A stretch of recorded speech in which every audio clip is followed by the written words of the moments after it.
Okay, welcome back. Kicking it off with part two and Kantianism, as I mentioned. Okay, Kantianism is, like most Germans, in my experience at least, not really that emotional. Seems like, I don't know. I love them. Good food, good drink, good people. All right.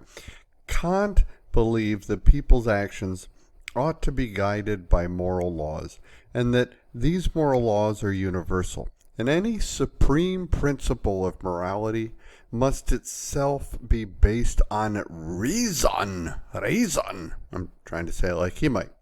So Kantianism can explain why it is right and wrong, right? And then they provide this categorical imperative number one, right? So for Kant, an imperative is a way in which reason commands the will. And so he had this hypothetical imperative, which is a conditional rule of the form, if you want X, then you do Y, right? But then there's this categorical imperative, which is an unconditional rule that applies regardless of the circumstances. So for Kant, only a categorical imperative can be a moral imperative. I thought that was important.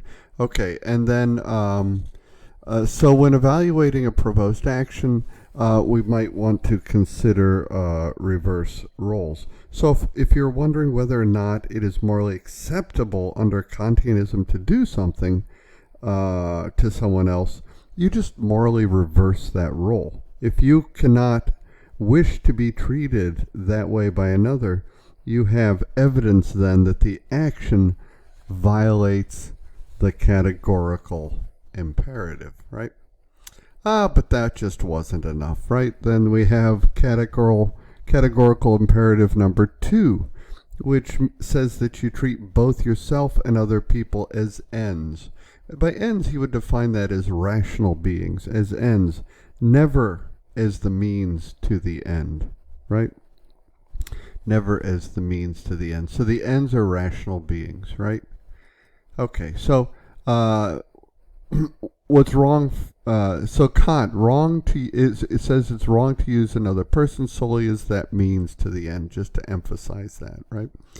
Now, there's a case for Kantianism, of course. You treat all persons as moral equals, gives all people moral worth as rational, autonomous beings, etc.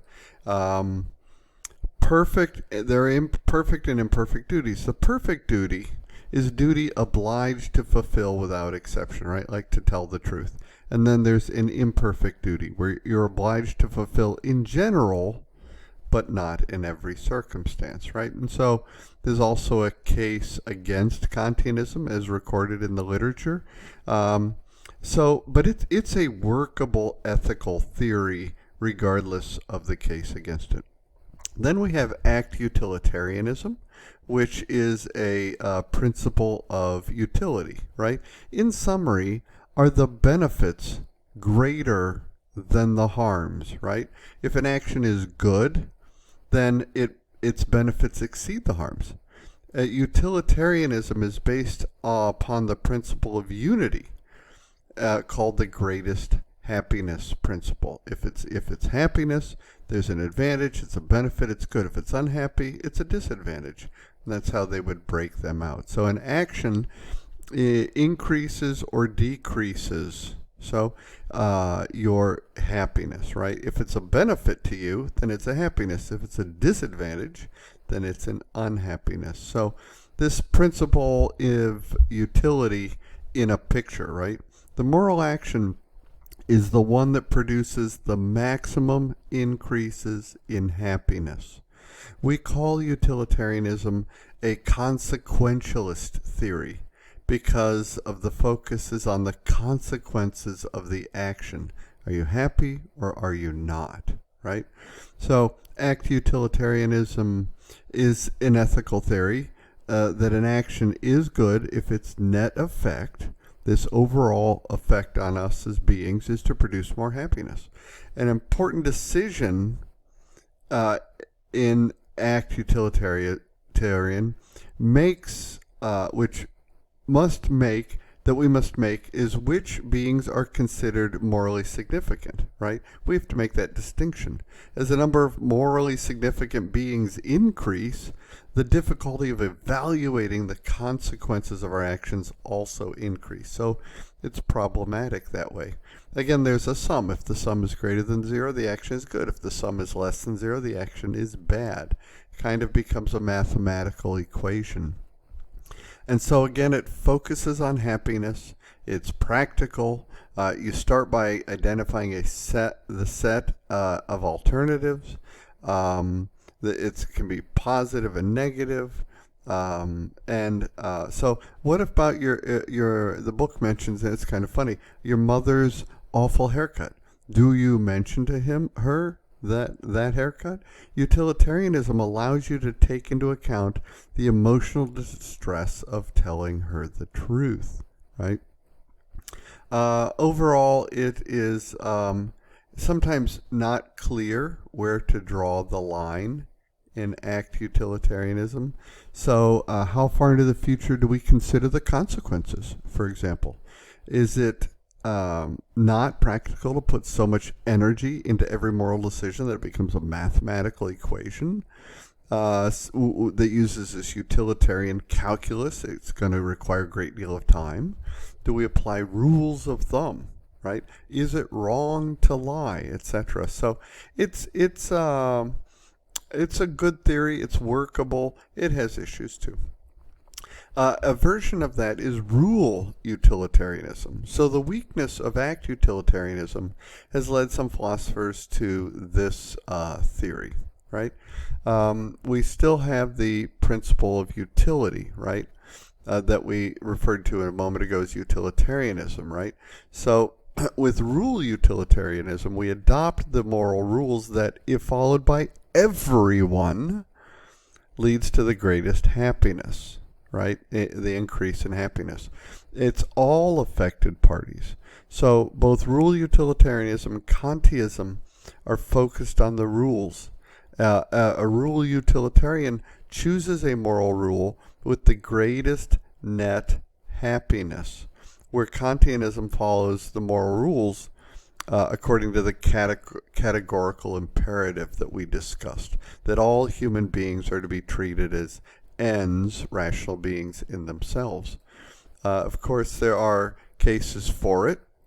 It solves some problems like moral luck and reduces the problem of bias, which is nice. There are cases against it. That it seems to solve many of the problems associated with ACT utilitarianism that we talked about, but it has a couple of criticisms associated with it. It does force us to use a single scale to evaluate completely different kinds of consequences. It ignores the problem of an unjust distribution of good consequences, etc. So it has some issues. All right, social contract theory. By a philosopher named Thomas Hobbes, who lived in around 1600 and would experience the English Civil War. So he saw firsthand the terrible consequences of social anarchy. And wrote a book, Leviathan, where without rules and means of enforcing them, people would not bother to create anything of value because nobody could be sure of keeping what they created, right? So you would live in continual fear otherwise. And so to avoid this miserable condition, Hobbes calls the state of nature rational people that will understand it and cooperate with each other. That it's possible only when people mutually agree to follow certain guidelines. That everybody living in a civilized society agrees to establish rules to govern relations. A government capable of enforcing these rules. This is the social contract. Since no man has any natural authority over his fellows, and since force... we have to base these things based on covenants, right? Anyhow, so it's a good theory. In order for the social contract theory to function, society must provide not only a system of laws, but a system of enforcing them as well. Now, page 82 of the book does describe James Rachel's definition that morality consists of a set of rules and that rational people will agree to accept them for their mutual benefit on the condition that others follow these rules as well, like liberty and property. So there's a close correlation between rights and duties, right? And so we could talk about the kind of rights, negative rights, positive rights, and limited rights. Rights can be classified, so is what we're saying. So a negative right is guaranteed by leaving you alone to exercise your right, like the right to free expression. And a positive right obligates others to do something on your behalf, like free education, right? And that the rest of society must allocate. And an absolute right is a right is the guaranteed without exception, right? Where limited right may be restricted, okay? Typically, positive rights are considered limited rights, okay? Page 83, 84-ish in the book describes quite well John Rawls' principles of justice. So I would refer there for updates on that. 83, 84, 85 covered quite well. Okay, there's a case for and against social contract theory. In the end, it's despite its weaknesses, I would also consider it for this course a workable theory. Now, I just want to touch on value ethics before we finish part 2. So Kantianism, utilitarianism, social contract theory grew out of the Enlightenment, and virtue ethics can be traced way back to ancient Greece. Usually translated as virtue or ethics, right? That the path to true happiness and genuine flourishing as a human lies in living a life of virtue, right? So virtues come in a couple of types, intellectual and moral virtues, and it's about reasoning and truth. Their habits or dispositions, right? Morally good people consistently do what is right. It's a disposition to act or a disposition to feel, and we moderate our fear. All right, a right action is an action that virtuous person acting in character would do in the very same circumstances. So, to some extent, this is going to depend on our culture, right? And a character trait that on our culture. Yeah, I'll just leave it at that. Virtue ethics pays particular attention to the agent as well as the action. So it's the agent and the action.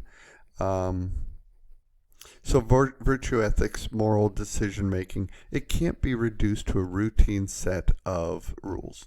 Okay.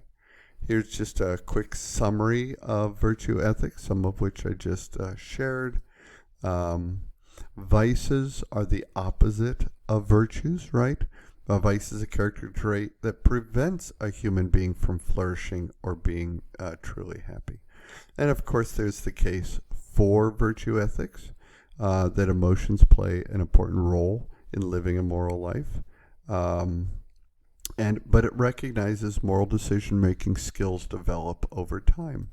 And of course, a case against it. In the end, it is a workable theory for our part. So we're going to come back now and just do a couple of comparisons of these workable theories.